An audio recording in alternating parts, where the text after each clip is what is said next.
보실 겁니다. 제가 헤드라인을 다시 한번 여러분들께 전해드리겠습니다.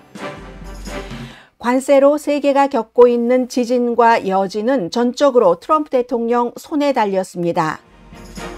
트럼프 대통령은 아직은 금융계와 투자자들의 코스 전환 촉구 호소를 받아들이지 않고 있습니다. 그 사이 행정부 내부의 균열은 깊어집니다. 트럼프 대통령이 비합리적인 관세로 미국을 세계적인 웃음거리로 만들고 있으며 주식시장을 완전히 제자리로 돌리려면 코스 전환이 필요하다는 칼럼이 텔레그래프에 실렸습니다. 트럼프 대통령과 시진핑 주석은 지금 치킨 게임 중입니다. 중국이 미국에 붙인 34% 보복 관세를 방금 전인 동부 시간으로 오늘 정오까지 철회하지 않으면 미국은 중국에 50% 추가 관세를 부과할 것이라고 위협 중입니다. 세계 전문가들은 중국이 이 기회에 오히려 경제 도약, 지정학적 파워 키우기를 할 가능성이 높다고 예상합니다. 49% 관세를 두드려 맞은 캄보디아 언론은 동지가 적이 된다면 중국과 손잡기 할 것을 시사하는 보도를 했습니다. 프랑스의 르몽드도 다가오는 수십 년의 도전에서 미국을 제외한 다자주의를 강조합니다. 트럼프 대통령은 캠페인 당시와는 달리 입장을 바꿔서 일본 니폰 스틸이 미국 철강회사 US 스틸을 인수할 수 있는 방안을 검토하라고 지시했습니다.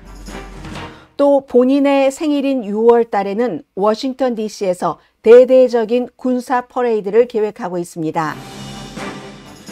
하버드 대학생 5명도 비자가 취소됐습니다. UCLA를 포함해 지난 며칠 사이 미국 대학에서 비자가 취소된 유학생이 거의 300명입니다.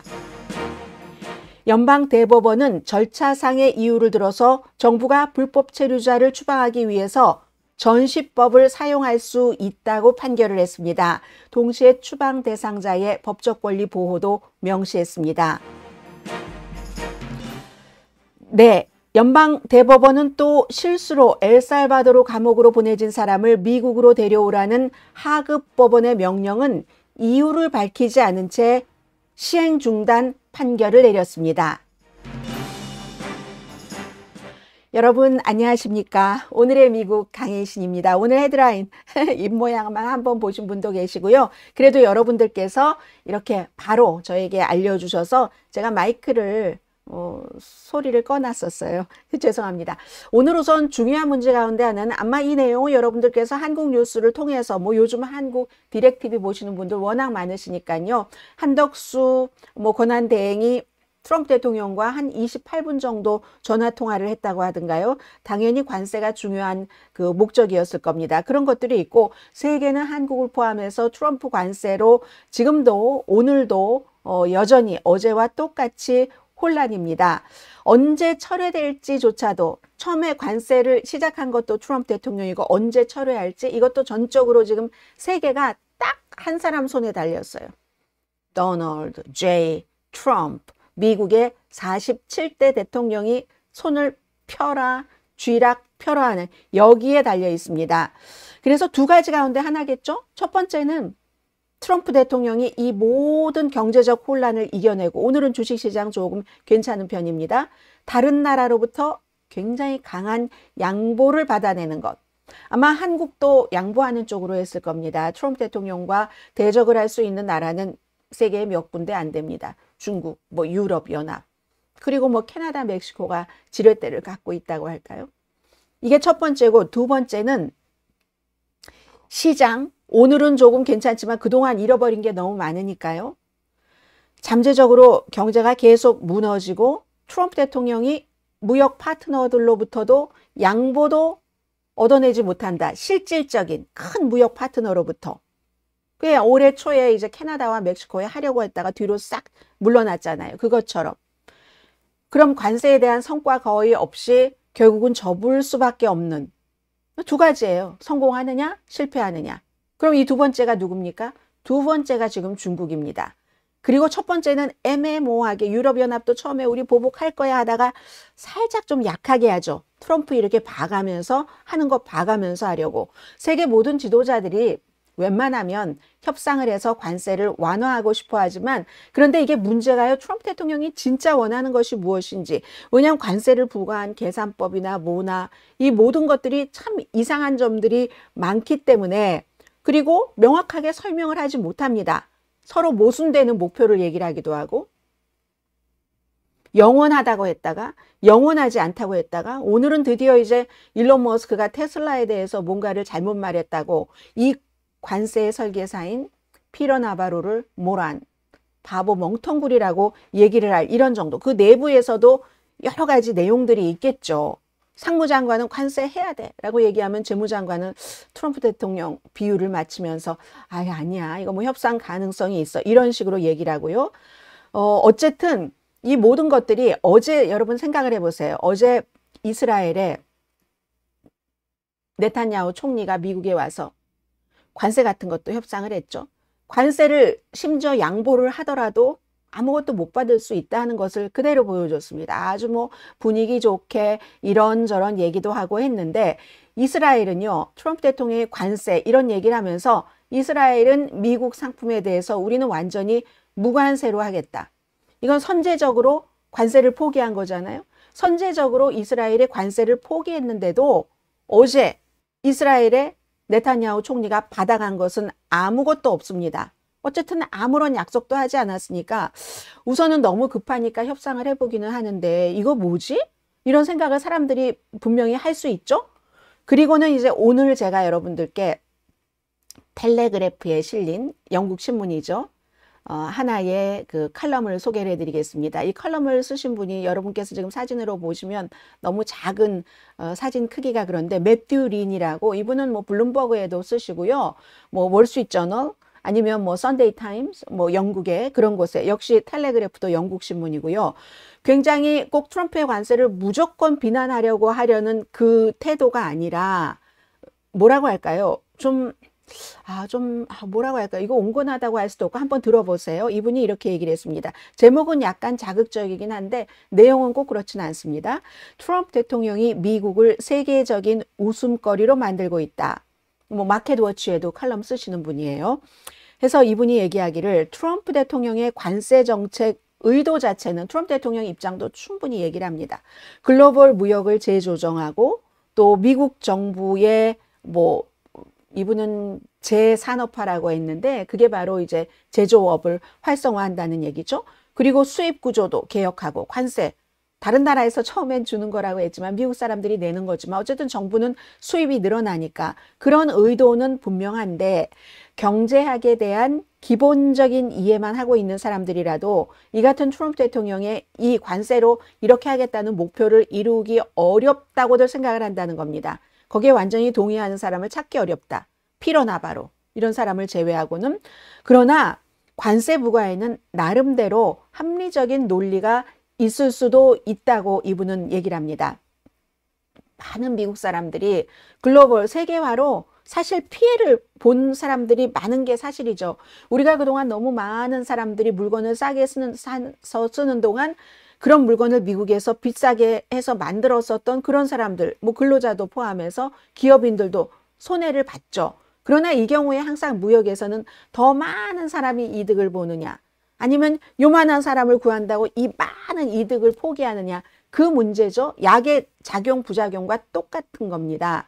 그렇기 때문에 사실은 이런 세계화에 대해서 손해를 보는 이만큼의 사람이 있으면 그 사람들을 위해서 무엇을 해줄 수 있었는가. 정부가 새로운 교육도 시키고 새로운 산업에 그들을 투입. 이거는 이제 미국이 실패를 한 거죠. 그래서 충분히 트럼프 대통령의 관세 논리에 그런 불이익을 받은 트럼프 대통령의 그 블루칼러 그 지지자들 있잖아요. 일 수 있다. 노동력이 더 싼 베트남, 캄보디아, 중국으로 그런 것을 잃어버렸기 때문에 경쟁력을 잃어버렸기 때문에 무역 체계를 재조정해야지 됐다는 것 충분히 그 주장은 설득력이 있다고 얘기를 합니다. 그리고 실제로 한국을 포함해서 많은 나라들이 비관세 이 장벽을 통해서 우리 거를 가져다가 저 나라에서 만들어서 더 싸게 만들어서 미국으로 수출하고 하는 것 했잖아요. 사실이죠. 예를 들어서 트럼프 행정부가 지금 계속 언급하고 있는 영국의 닭고기를 미국에서는 염소 처리하는데 미국에선 그게 안전하다고 하고 영국에서는 그게 안전하지 않다고 영국이 항상 이 먹는 것에 대해서 미국보다 좀 까다롭잖아요. 그런 것, 그런 등등, 뭐 염소로 그 뭐 살모넬라 균 같은 것을 죽이는 그 세척 과정이라고 하겠죠. 이런 거, 그래서 이렇게 해서 미국 닭고기를 안 가져간다. 이런 얘기를 하고 있잖아요. 그런데 충분히 이해를 하는데 문제는 백악관이 대통령의 계획에 대해서 합리적인 논리를 아주 그 일관적인 그런 것을 제시하지 못하고 있다는 겁니다. 정책과 주장이 굉장히 지금 혼란스럽게 돼버려서 미국을 점점 우스꽝스러운 나라로 만들고 있고, 그게 바로 금융시장이 마구 흔들리는, 미국을 포함해서 세계 모든 나라에 한국을 포함해서 그런 주요 원인이라고 얘기를 합니다. 트럼프 대통령이 첫 번째 임기 동안에 얼마나 자랑을 했어요. 주식시장이 나 때는 너무 좋았다고. 근데 이제 그 시절로 돌아가는 데는 이분은 시간이 걸릴 것이라고 봅니다. 마켓워치 같은 데 쓰는 분이에요. 오늘은 주식시장이 뭐 몇백 포인트씩 3대 지수가 뭐 올라가고는 있긴 하지만 나스닥과 다우지수는 투자자들이 괜히 그러는 게 아니다 하는 거죠. 뭐 독일, 홍콩 전부 막 최대 하락폭을 기록을 했는데, 투자자들은요, 트럼프 대통령의 이 관세 체제를 발표가 난 이후에는 냉정하게 분석을 한 뒤에 이 경제에 심각한 타격을 주는구나, 미국과 세계. 그렇게 하고는 공포에 빠졌다는 거죠.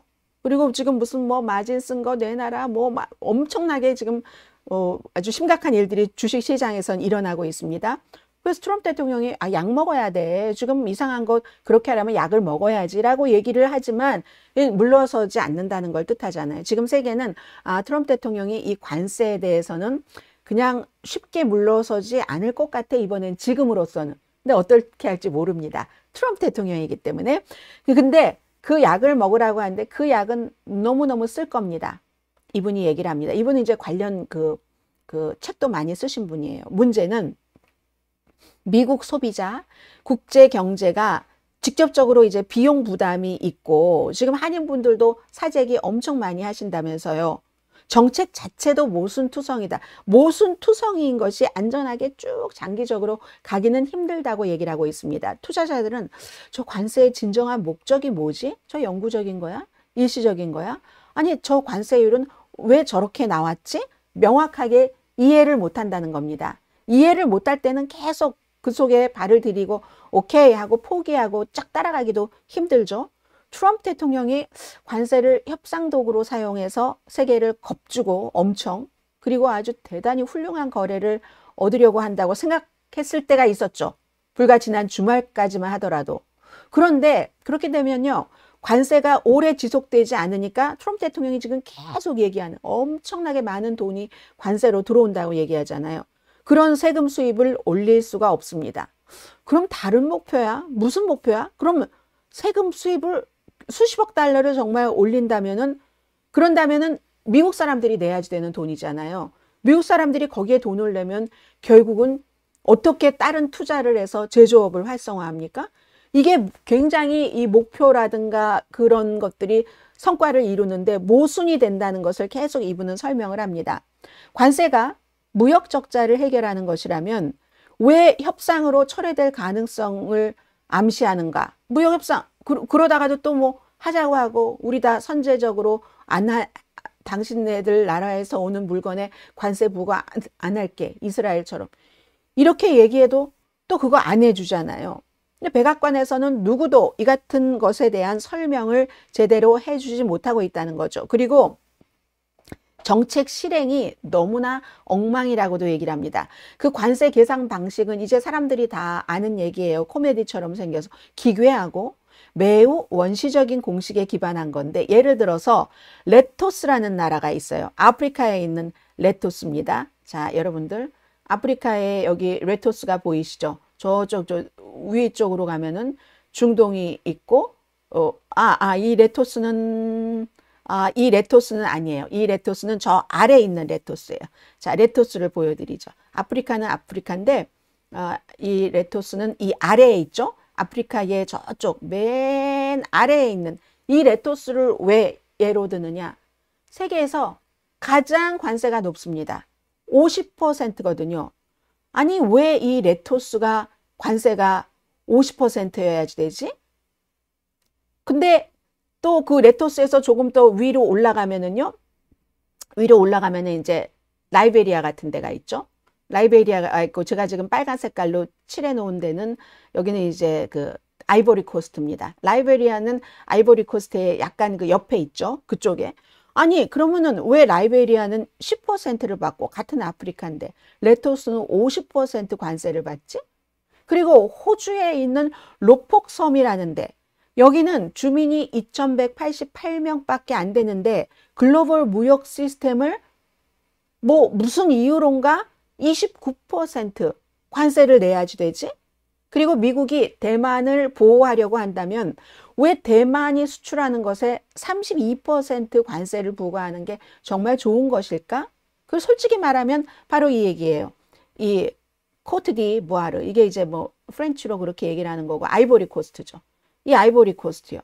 아이보리 코스트를 이분은요 백악관에 있는 사람들이 아이보리 코스트를 지도에서 찾을 수 있었다는 것 자체도 놀라웠지만 이 아이보리 코스트에 21% 관세를 부과하는 게 적절한 비율이라고 계산했던 것은 더욱 놀랍다라고 얘기하잖아요. 아이보리 코스트가 여기 있죠. 지금 뭐 그러니까 가나 바로 아래예요. 카메룬보다 약간 위에 있는 이런 얘기를 합니다. 그래서 만약에 미국이 정말 무슨 뭐 5천억 달러라고 했던가요? 그것을 그 정도를 관세로 벌어들일 계획이라면 그렇게 벌어들이면 돈이 너무 많이 들어오니까 그러면 세금을 다른 곳에 어떻게 감면을 해야지 된다는 계획이 따라야지 균형이 맞는데 그런 조짐은 아직 보이지 않고요.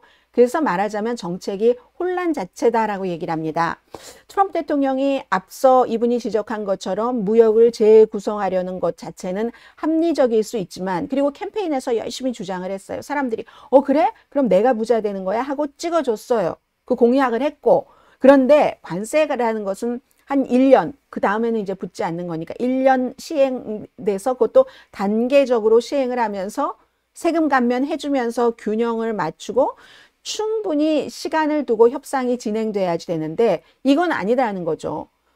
기업들이 그럼 오케이 대통령이 하도 얘기를 하니까 이거 이제 미국에 투자를 하려고 계획을 한다 할지라도 정책이 이렇게 자꾸만 바뀌는데 막대한 지출을 하겠어요. 신용만 내겠죠.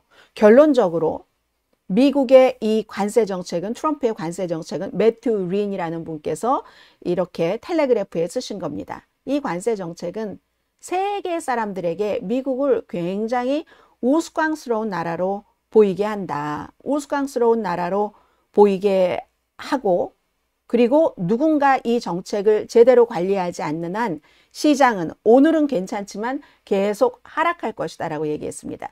텔레그래프가 여기 이렇게 보세요. 이 그림이 아니라 뭐 약간 풍자한 것 같잖아요. 이분이 매튜 린이라는 왼편에 작게 있는 분이고요. 트럼프가 머리 꼭대기에 있네요. 누구 머리 꼭대기예요? 여러분들 한번 제가 조금만 더 키워보겠습니다.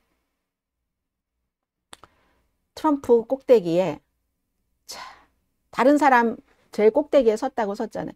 왼편에 누구 같으세요? 히틀러?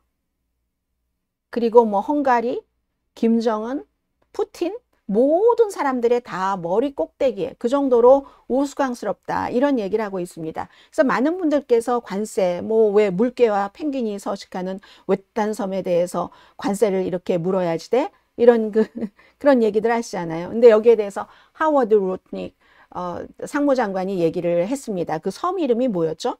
허드와 맥도널, 헐드 앤 맥도널 그 섬에서 펭귄과 물개만 사는 무인도에 관세를 붙인 게 말이 되느냐. 이게 이제 제일 사람들이 재밌었어. 참 이게 웃을 일이 아닌데 그랬던 거잖아요. 그랬더니 거기에 대해서 딱 어제 아주 막 정색을 하고 여기 설명을 하는데 펭귄과 물개만 사는 무인도에 관세를 부과하기로 한 미국의 결정. 그전에는 펭귄과 무인도만 사는 줄 몰랐겠죠. 근데 이제 CBS와 인터뷰하는 거 보니까 터무니없는 허점까지도 모든 허점까지도 다 없애고 그리고 다른 국가가 말하자면 딱 우회해서 이 섬을 통해서 미국에 들어오는 것을 막게 하기 물건을 만들어서 괜히 그 섬에서 만드는 것도 아니고 섬을 통해서 또 바다에 뭐 배에 실어서 그렇게 옵니까? 이렇게 얘기를 해요. 그러니까 호주 당국이 호주에서 2485마일이나 떨어진 이 섬에 관세가 부과됐다는 게 아직도 지금 놀랍다고 얘기를 하고 굉장히 실수였고 성급한 절차, 성급하게 뭔가를 하다 보니까 이런 일이 나왔지. 이제 이렇게 호주에서도 얘기를 하고요. 여기에 대해서 그 오늘의 미국을 보시는 한 분의 댓글을 좀 소개를 해드리겠습니다. 자, 이분 제가 오늘 성함을 확실하게 제가 그런 거에 익숙하지 않아서요. 성함에 오늘 확실하게 알게 됐습니다. 윤직 81 선생님, 상호관세의 저자인 시카고대 리만 교수가 트럼프가 그의 상호관세 이론의 틀이 리만 교수 거다라고 주장을 하니까 그분이 주장을 하는 거예요. 트럼프의 상호관세는 나의 상호관세론과는 아무 관계없는 억지 주장으로 즉시 폐기돼야지 됩니다. 트럼프 주장은 이발사는 나에게 머리를 깎아주지만 그는 나에게 아무런 금전적인 도움을 주지 않으므로 나쁜 사람이다. 라는 그의 저서 속의 주장과 똑같은 그 말이 안 되는 말이다. 이렇게 얘기를 하면서 예를 들어서 아프리카의 아주 제일 가난한 레소토 같은 곳이 국민이 오직 커피만을 미국에 수출하고 수입하는 게 아무것도 없다. 그들은 식량만을 수입하는데 평소에 숨지는 사람들이 많잖아요. 미국에는 그들의 그 주식인 타로 감자가 없으니까 그러니까 옆 나라인 그 아프리카에서 수입을 한다는 거죠. 레소토가 관세를 50% 아까 말씀드렸죠. 160개 국가 중 최고 관세율을 맞았는데 리먼 교수가 말하기를 트럼프의 말대로 그들은 가장 나쁜 사람들이 절대 아니다. 그들은 하나도 나쁜 사람들이 아니다. 자, 이런 얘기들 있습니다. 레소토가 바로 여기 아프리카 이 남단에 있는 바로 이런 나라입니다. 그래서 트럼프 대통령의 그 관세에 대해서는 이래저래 지금 보면은 좀 뭔가 그 합리적인 설명 같은 것이 부족하기 때문에 이 자체로 전혀 수정 없이 계속 갈 수 있는가? 그것은 이제 알 수 없는 것 같고요.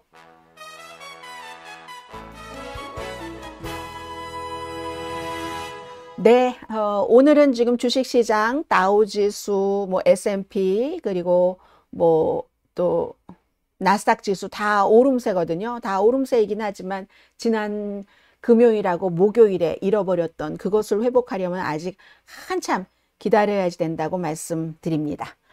자, 강혜신의 오늘의 미국 듣고 계십니다. 아무도 이해하지 못하는 관세. 해김 선생님께서 그렇게 써주셨는데 그러니까 여러분들께서 이 관세에 대해서 우리가 지금 보도를 많이 했고 많이 들으셨는데 나는 왜 이해가 안 되지? 내가 좀 시사에 좀 부족한 점이 있었나? 전혀 그런 게 아닙니다. 이게 너무 왔다 갔다 하기 때문에 그런 거고요. 자, 지금부터는 그 뒤에는 제가 이 다음 섹션에서는 미국과 중국의 말하자면 트럼프 대통령과 시진핑 주석의 그 뭐죠? 치킨 게임을 좀 말씀드리겠는데 이게 이제 세계의 흐름이 많이 바뀐다 하는 것과 연관이 되는 거니까 그 뒤에 두고 우선 그 미국의 중요한 뉴스를 조금 간추려 드려야지 되겠어요. 이 내용은 자, 이 사진을 좀 먼저 보시겠는데요. 저는 이 사진 자체는 NPR 방송의 사진입니다. 트럼프 대통령이 본인의 생일인 6월 29일 아닌가요? 6월 29일 같아요. 79세 생일이죠. 6월 며칠이죠? 트럼프 대통령 6월 4일이든가요? 아무튼 6월 달이에요. 워싱턴 DC에서 군사 퍼레이드를 기획합니다. 임기 일기일 때 하려다가 못했어요. 공화당에서도 반대를 했기 때문에. 우리는 군사 퍼레이드 하면은 한국에서는 전에 그 박근혜 전 대통령이 중국에 무슨 군사 퍼레이드 갔는데 맨 앞자리에 좋은 자리에 앉아 있었어 하고 막 누가 박수를 쳤지만 많은 사람들은 그걸 조롱을 했죠. 자유세계 국가에서는 그런 군사 퍼레이드 같은 거 안 하고 참여하지 않습니다. 중국, 러시아, 북한 이런 데가 하죠. 미국은 또 안 하는 이유가 구소련과 연관해서 또 있고 그런데 이번에 미 육군 창설 250주년과 제가 그 날짜를 모르니까 트럼프 대통령 생일과 혼돈된 그 생일을 모르는 거죠. 6월 4일인 것 같아요. 6월 4일. 육군 창설 250주년인데 버지니아주 알링턴에 있는 국방부에서 백악관까지 약 4마일을 딱 그 펜실베니아 거기도 가겠네요. 에비뉴도 진행이 된답니다. 근데 지금 이 사진은 뭐냐면요. 좀 키워볼까요? 이 사진에서 보면 제가 화살표를 세 사람을 해놨습니다. 이 세 사람이, 한 사람은 트럼프 대통령, 그리고 맨 오른편에는 이마누엘 마크롱, 프랑스 대통령, 또 트럼프 대통령 왼쪽 옆에는 멜라니아 트럼프 여사. 프랑스에 갔었을 때 프랑스에서 이렇게 군사 퍼레이드 하는 걸 보고 트럼프 대통령이 미국으로 와서 나도 저거 하고 싶어. 나도 저거 하고 싶어. 했었죠. 그때 이제 2018년이었습니다. 근데 비용도 문제였고 좀 전에 말씀드린 그런 문제들도 있고 해서 못했죠. 프랑스는 그럼 서군데 왜 하냐? 프랑스는 너무 잘 아시잖아요. 바스티유 감옥. 그것으로 인해서 결국은 프랑스 혁명이 시작됐기 때문에 국경일이잖아요. 바스티유 데이 때. 그러니까 프랑스는 그런 것에 군사 퍼레이드를 하면서 그때 막 다른 나라 사람들을 초대를 해서 프랑스와 이렇게 국가적인 교류 같은 것을 하는 거죠. 자유, 평등, 박애를 나타내면서 이게 혁명이다 해서 프랑스가 오늘날의 프랑스가 됐으니까 이 그런 것을 나타내는 사실은 평화의 상징인 거죠. 그런데 트럼프 대통령이 이걸 하겠다고 하니까 비용도 엄청났고요. 그 당시에도 예전에 아이젠하워 대통령 때도 미국에서 아이젠하워 대통령 주변에서 우리도 군사 퍼레이드를 해서 말이야 구소련의 코를 납작하게 해주고 이런 얘기를 할 때 아이젠하워가 그랬대요. 아니 그게 무슨 소리냐. 이렇게 자유민주주의에서 그런 퍼레이드를 하면 더 약해 보이지. 우리가 그렇게 이 적대국들과 똑같이 그런 식으로 그 무력으로 과시하는 건 이건 아니지. 그 당시에 그랬다고 얘기를 하거든요. 그래서 2018년도에도 트럼프 대통령이 이런 꿈을 꾸고 있었을 때 우리 와서 말하자면 병정놀이 해야지 이런 꿈을 꾸고 있을 때 린지 그레이엄 군 출신입니다. 이 사람도 그건 아니지. 이건 독재국가 구소련과 비슷하다 하고 오해를 받을 수가 있어. 소련식 군사 어떤 그 과시. 북한이 이거 잘하는 거잖아요. 열병식 같은 거. 그런 것들. 탱크가 동원돼야 되고 미사일도 동원돼야 되고 또 군인도 동원돼야 되고 물론 미국에서 뭐 베테랑스 데이라든가 이런 때 퍼레이드는 있지만 이렇게 막 탱크, 미사일 이 정도로 동원되는 건 없잖아요. 근데 첫 번째는 하지 못했지만 이번엔 한다는 겁니다. 트럼프 대통령 하기를 원하는 것은 해요. 근데 생일까지 약 10주일 남았다고 하는 것 보니까 날짜 계산해서요. 하세요. 준비하는 그 일정도 너무 빡빡하고 하나 국방부에서는요. 지금 굉장히 장악을 했잖아요.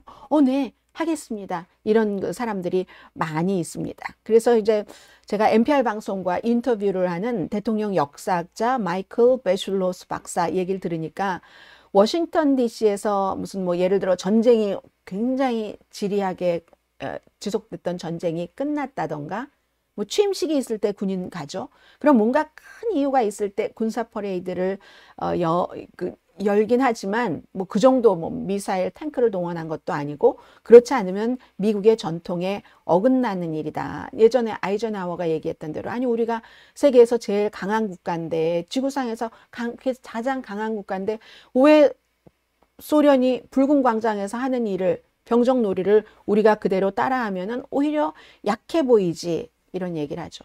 추수감사절 때는 미국에서 퍼레이드 합니다. 그런데 일반적으로 그렇게 막 대단한 막 북한도 이번에 열병식에는 뭘 보여줄까 새로운 미사일 뭐가 있을 거야 뭐 이런 거 있잖아요. 그런 걸 할 필요가 없다는 이 점에서 이제 미국이 지금 조금 더 달라진 거고요. 또 해군의 부사령관 또 나토의 고위 관계직을 맡고 있는 쇼샤나 체스필드도 해임했습니다. 여기에 대해서는 영국 매체는 숙청이라고 표현을 하더군요. 합참의장 뭐 사진도 떼고 또 흑인이라 DEI 때문에 됐잖아 하고 해고하고 국가안보국장 뭐 등등 지금 굉장히 많이 그 정보나 군 관계자를 해고하고 있잖아요. 그래서 이제 숙청이다 이런 얘기를 하고 있고 상원 군사위원회의 민주당의 최고위원 잭 리드 이 체스필드 제도 부당한 해임이다 이런 얘기를 하고 있습니다. 자, 그리고는 이제 대학교와 이민에 관해서 조금 말씀을 드립니다. 하버드 대학교에서요 5명이 지금 며칠 사이에 비자가 취소됐는데 한 사람은 대학교 졸업하고 대학원 그 박사 논문 이제 내는 때래요. 그리고 또 한 사람은 학교 졸업하고 취직하고 그럼 한 3년 정도 비자 받아서 일할 수 있잖아요. 나머지 3명은 학부 학생이네요. 이유는 밝히지 않았는데 그냥 비자가 취소돼 버린 거예요. 그냥 오랜 뭐 기록 검토를 했다. 그런 얘기들을 했다고 하거든요.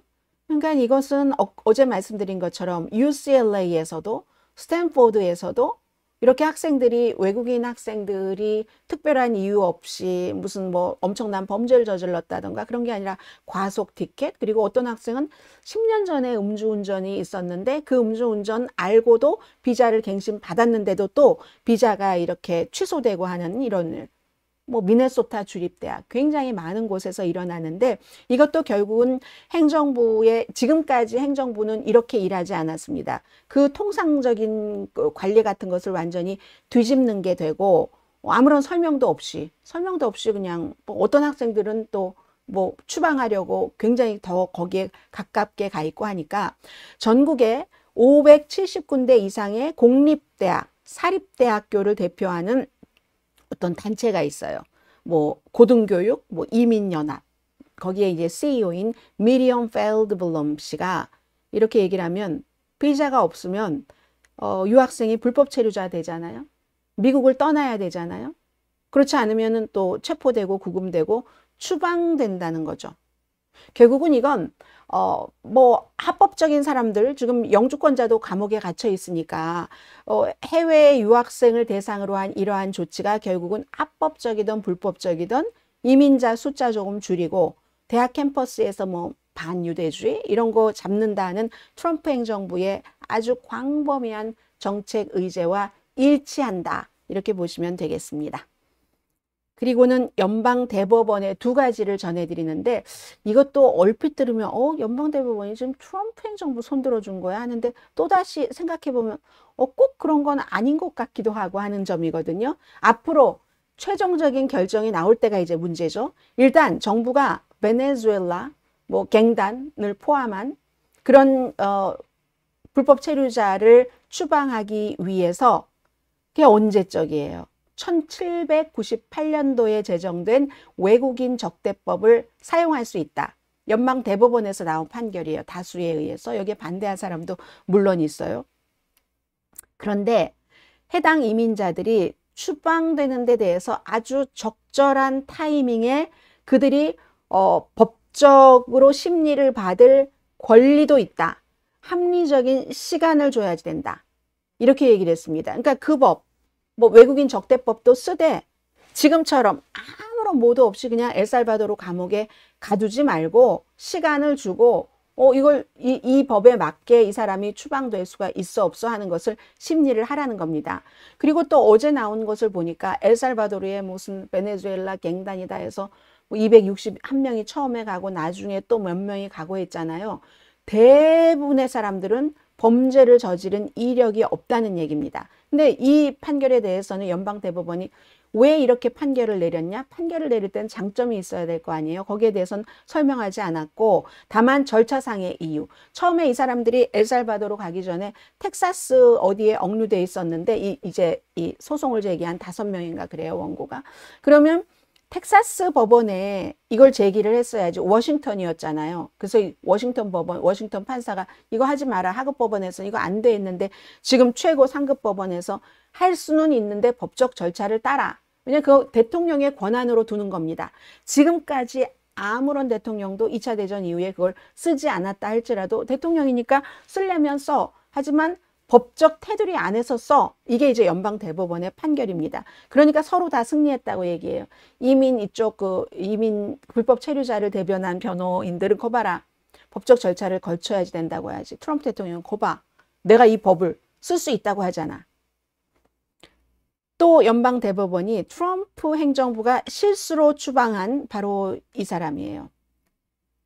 실수로 추방한 이 사람에 대해서 하급법원 판사는 어제 밤 12시까지 미국으로 데려와라 라고 판결을 내렸잖아요. 근데 그 하급법원의 명령은 임시 시행 중지 명령을 연방대법원에서 내렸습니다. 존 로버츠 대법원장이 이제 긴급하게 하는 거니까 존 로버츠 대법원장이 이렇게 얘기를 했는데 이유를 안 밝혔어요. 여기에 대해서. 이유를 밝히지 않았는데 다만 이런 걸 추정해 볼 수는 있죠. 그 정부에서 아니 어떻게 엘살바도르에 가 있는 사람을 오늘까지 뭐 하루 이틀인가 여유가 있었을 거예요. 데리고 와. 우리 땅에 있지도 않은데. 엘살바도르에 있는데. 왜 엘살바도르와 우리가 정부가 뭘 해야 되고 뭘 해야 되고. 원래 데리고 오고 싶은 마음도 없었지만 그렇게 하니까 그런 점은 있어요. 그리고 어쨌든 실수로 보냈다 하는 그런 것은 그 관계 당국이 인정을 했고, 실수로 보냈다는 것을 인정을 하는 것과 같이 법원에서 얘기를 한 연방 법무부 소속의 베테랑 변호사는 지금 정직 처분을 당했고요. 아무튼 그리고 정부는 원래 실수로 보냈다라고 얘기를 하면서도 그 전에 뭐 갱단이었다고 거짓말을 많이 했어요. 제이디 벤스 부통령이. 그런데 갱단이었다고 주장하는 이유가 똑같아요. 베네수엘라 다른 사람들 갱단이라고 엘살바도르 감옥에 간 사람과 거의 비슷하거든요. 시카고 불스 모자를 쓰고 있었고 후드 티를 입고 있었던 것이 갱단이다. 그러면 이게 이제 수염도 새카맣고 하잖아요.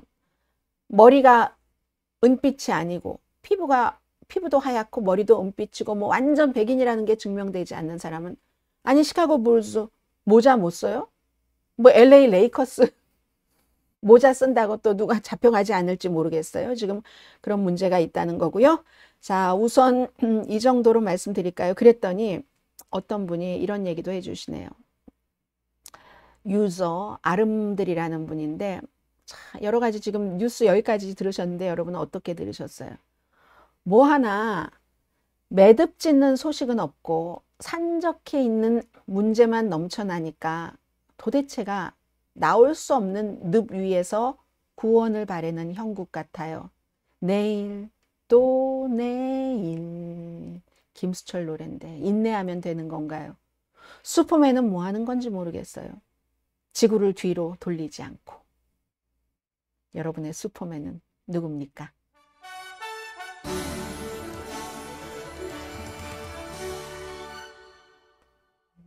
강혜신의 오늘의 미국입니다. 지금부터 중국과 미국의 치킨 게임을 말씀드리겠습니다. 치킨 게임이라는 게 그냥 서로 극적으로 가서 그냥 누구 하나 죽느냐 사느냐 게임이잖아요. 트럼프 대통령을 설득하려는 노력이 분명히 행정부 안에, 백악관 안에 있겠죠. 그리고 이제 우선 의회에서도 지난주에 이제 상원에서 제출한 의회의 관세에 관한 권한을 되찾아가려는, 여기에 대해서 공화당 의원이 이젠 7명으로 늘어났네요. 7명이 민주당 의원들과 같이 지지를 하는데, 우선 대통령이 수입 관세를 변경하려고 할 때는 48시간 안에 의회에 통고를 해야지 되고, 의회가 승인하지 않으면 그 대통령의 관세, 새로운 관세안은 60일이 되면 자동으로 만료가 된다. 말씀드렸잖아요. 이 법안이 하원을 통과할 가능성은 낮다. 근데 여기에 어제 트럼프 대통령이 하나 도장을 딱 또 찍었어요. 그래? 설령 하원에서 통과된다 할지라도 난 비토할 거야. 그러니까 지금 트럼프 대통령의 관세에 대한 입장 같은 것을 조금 알 수 있죠. 오늘은 조금 주식시장 괜찮긴 한데 방향 수정이 없으면 주식시장 하락은 멈추지 않을 것이다. 이렇게 얘기한 사람들이 많고요. 세계를 혼란 속에 빠뜨렸죠. 지금 중국도 절대로 미국에 물러서지 않을 것이다. 미국의 관세 위협에 우리 중국이 물러선다고? 아니야, 우린 지금 기회를 보고 있어 하고 있는 거잖아요. 서로 양보하지 않는다고 극단적인 치킨 게임에 딱 갇혀버렸는데, 그러면 많은 투자가들과 그 정치인들은 협상을 바라는 쪽도 있고, 이렇게 중국 잘한다 잘해, 우리가 다 같이 말이야 힘을 합쳐서 미국을 눌러야지 돼 라고 얘기하지만 목구멍이 포도청이라는 말이 저절로 나오네요. 그러지 못하는 국가들이 훨씬 많습니다. 세계 경제 그리고 미국의 위치를 영구적으로 지금 바꾸려는 그 트럼프 대통령이 정말 이런 마음으로 이번 관세를 하는 거야? 우리가 이제 조금만 더 있으면 확실하게 알겠죠. 외국 지도자들에게 가장 걱정스러운 그 메시지가 오늘 파이낸셜 타임즈에 그 피터 나바로가 썼던데요. 피터 나바로에게서 나온 얘기다. 이런 지적들을 많이. 이거 협상 아니다. 협상 없다. 재무장관이 협상 있다 하면 대통령은 이랬다 저랬다고. 협상 아니다. 파이낸셜 타임스에 협상 아니라고 했습니다. 수십 년 동안 속임을 당한 끝에 또 수십 년 동안 미국을 속인 끝에 갑자기 우리도 관세 내리겠어. 이렇게 제안을 해오는 세계 지도자들은 아셔야지 됩니다. 이건 시작에 불과합니다. 어쩌면 좋아요. 이게 시작에 불과한데요. 그리고 미국 사람들 이 관세 때문에 무슨 물건값 비싸지지 않는다 이런 막 엉뚱한 말도 했고요.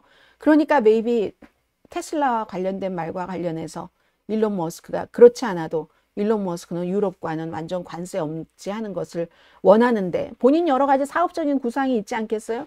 그러니까 알지도 못하면서 말이야 피로 나바로 모런 바보 멍텅구리야 지금 이렇게 얘기를 했잖아요. 어쨌든 광범위한 시작일 수도 있죠. 이 시진핑 중국 국가주석과 트럼프 대통령의 지금부터 이제 싸움이 시작되는 그 광범위한 싸움의 시작일 수도 있는데 야 이거 정말 한 가지 이론은 이런 이론이 있답니다.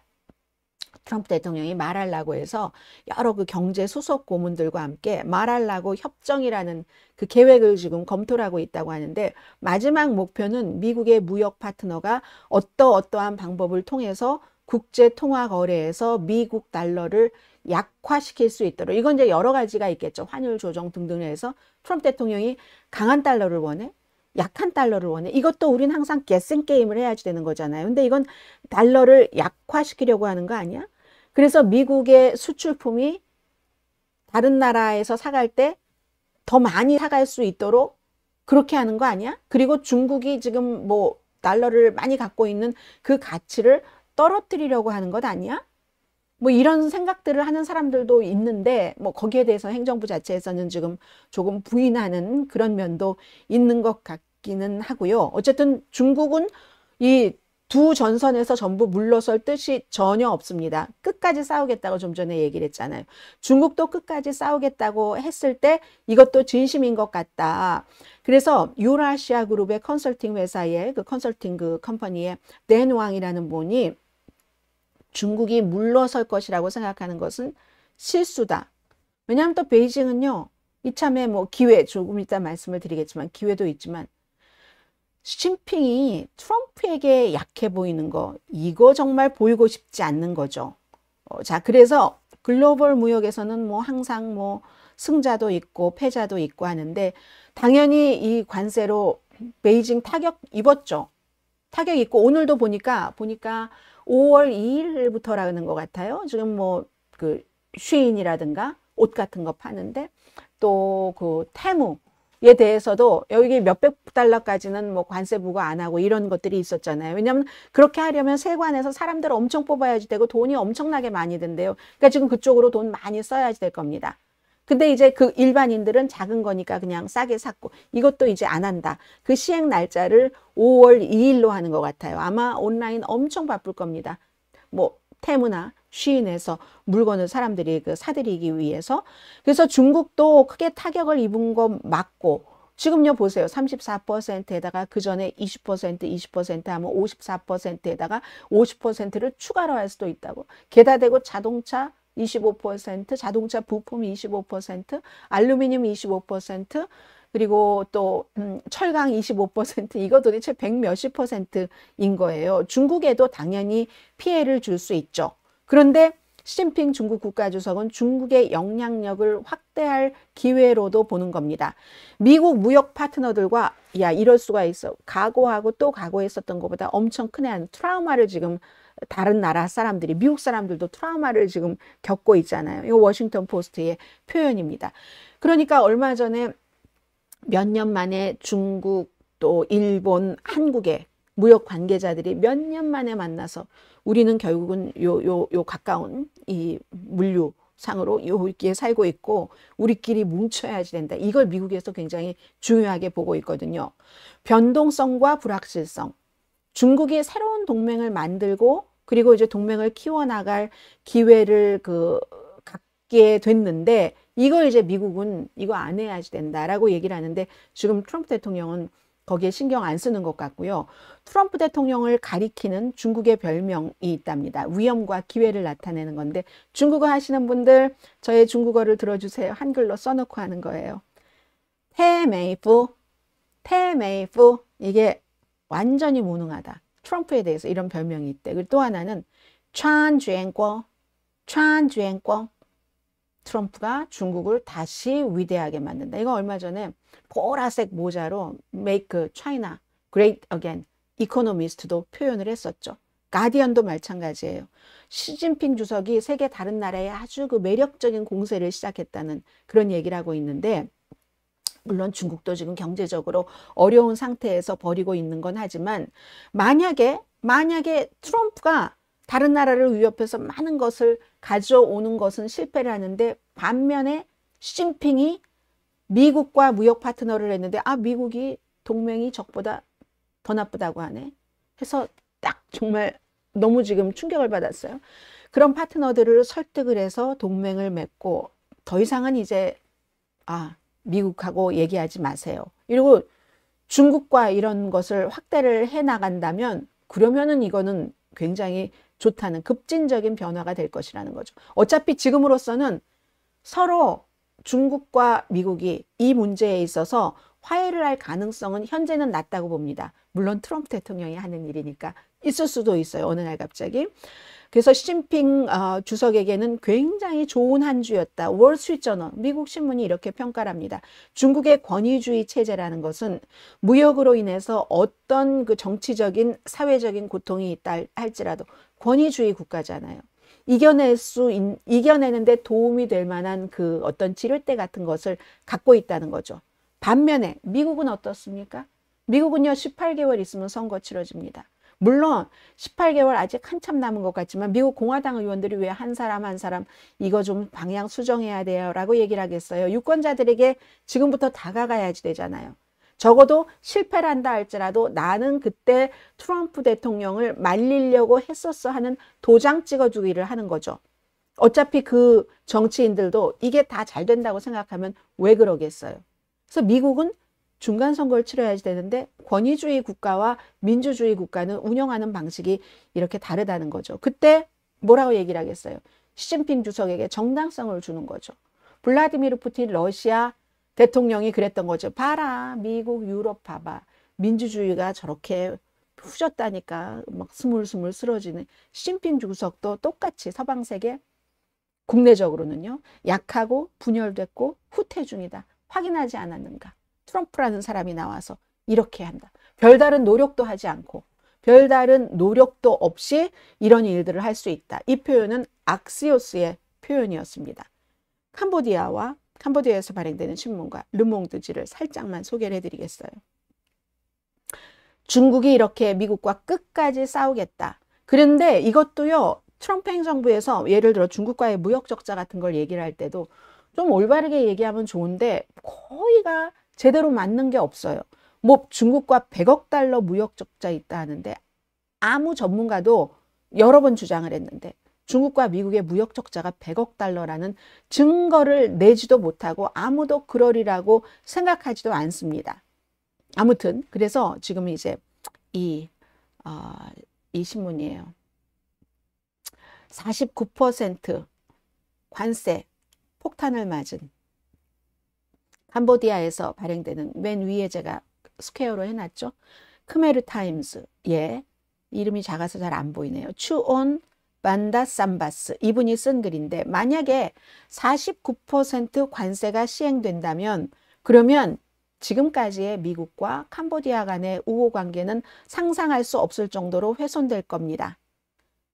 사라질 겁니다. 캄보디아 사람들의 미국에 대한 그런 어떤 좋은 감정 같은 것. 결국은 중국이 미국이 빠져나간 공백을 완전하게 이용할 겁니다. 본인들도 그쪽에 실려가겠다는 얘기 아닌가요? 프랑스의 르몽드입니다. 제가 르몽드를 영어판으로 봤어요. 영어판으로 봤는데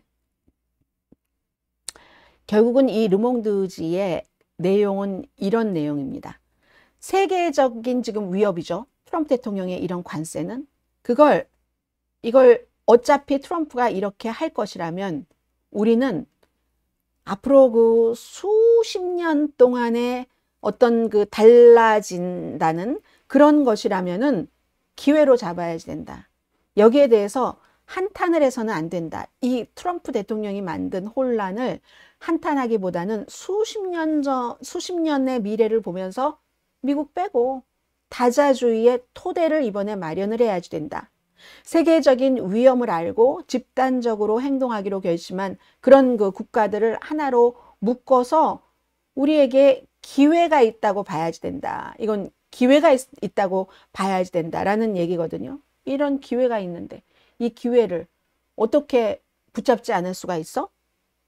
이런 얘기를 하는 겁니다. 그러니까 다른 나라들은 다른 나라들끼리 뭉치고 중국은 중국대로 어차피 이 정도 되면 미국도 양보하지 않는 한 우리가 특별히 뭐 할 수는 없을 것 같다 하는 지금 그런 분위기입니다. 오죽하면은 치킨 게임이라고 해요. 치킨 게임이 막 1950년대 막 이런 때 막 제임스 딘 영화 그게 그때인가요? 젊은이들이 막 자동차로 질주하면서 서로를 바라보면서 지금 시진핑과 이 트럼프가 질주하잖아요. 한 사람이 양보하면 양보해서 둘 다 사는데 양보하지 않은 쪽이 이겼다고 주장을 하는 거죠. 그러면 가다가 아무도 양보하지 않으면 다 죽는 거고 지금 이렇게 돼 있는데 이 치킨 게임에서 누가 먼저 눈을 깜빡거릴지 저 너무 궁금해요. 시진핑이냐 트럼프냐 그것이 알고 싶다.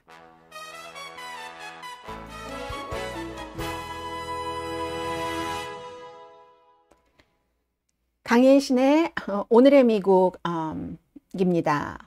미킴 씨, 헐, 군사 퍼레이드를 왜 대통령 생일이 미국 전 국민이 축하해줘야 하는 건가요?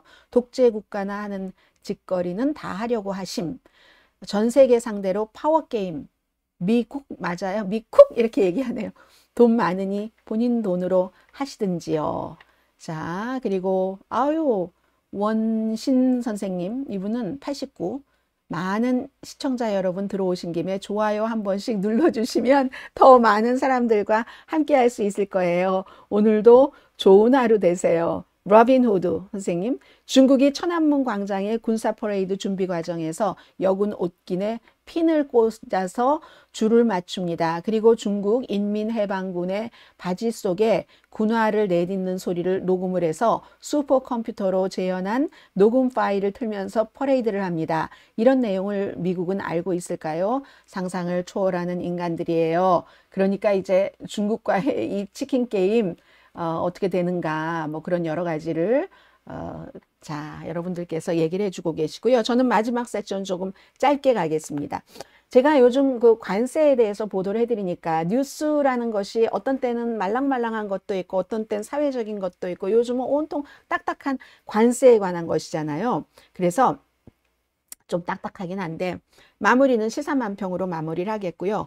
트럼프 대통령이 관세도 지금 계속 이렇게 갈지 안 갈지 우리가 잘 모르겠는데 니폰 스틸이요. 일본 철강회사, 미국 철강회사 US 스틸 인수 제안을 또 검토하라고 다시 지시를 했습니다.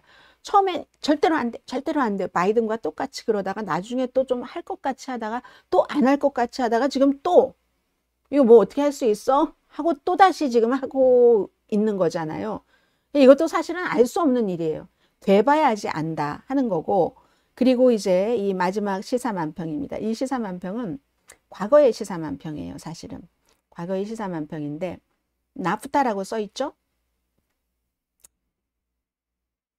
자, 나프타라는 이 무역 처음에 대통령이 됐었을 때 미국, 캐나다, 멕시코 뭐 자유무역 협정 파괴하겠다고 엄청 위협을 했어요. 위협을 하고 나서 USMCA로 대체를 했습니다. 근데 이때는요, 나프타가 USMCA로 대체가 됐을 때는 충분히 트럼프가 내가 승리했어. 내가 승리를 했다니까 이렇게 주장할 만큼 나프타와 USMCA는 완전히 그 다른 무역협정이었던 건 맞거든요. 지금 트럼프 대통령은 무역 파트너들에게 동맹을 포함해서 전부 이제 뭐 공을 던져놓고 어떻게 할 것인가 하는데 과연 모든 나라에서 지금 당장이 아니라 영원히 트럼프 쪽으로 이 공을 던져줄지 그건 이제 불분명한 거죠. 자, 오늘 여기까지 강혜신의 오늘의 미국 마무리를 하겠습니다. 시진핑도 문제 크고 권력 잃을 상황인데 트럼프가 도와주는 것임. 중국은 스스로 부채가 많아도 미국에 수출 안 하고 다른 나라로 수출하고 미국이 잃는 권력과 우호 관계를 많이 얻을 것임. 그리고 요즘 공학의 발달이 세계 없는 것과 달리 첨단 공약 분야에서 중국이 많이 발달을 한다는 거예요. 인도 공대도 좋음. 미국이 점차 힘을 잃어감. 인공지능이 미국일까? 중국일까? 자, 이런 얘기를 해주셨고요. 그리고 민주정 선생님, 오늘도 반가워요. 본방 시간을 늦게 보게 되네요. 진짜 소식을 듣게 돼서 반갑다. DJ 송 선생님도 오셨는데요. 괜찮습니다. 유튜브는 이게 끝나면 제가 오늘 한 7, 8분부터 시작하실 거예요. 그리고 저는 끝나면 바로 그 앞에는 드러내거든요. 다시 시작하는 그 헤드라인부터 하는데, 거기부터 이렇게 뒤로 돌려서 보실 수 있으니까 자, 여기까지 하고 저는 내일 뵙겠습니다. 강혜신이었습니다. 행복하세요.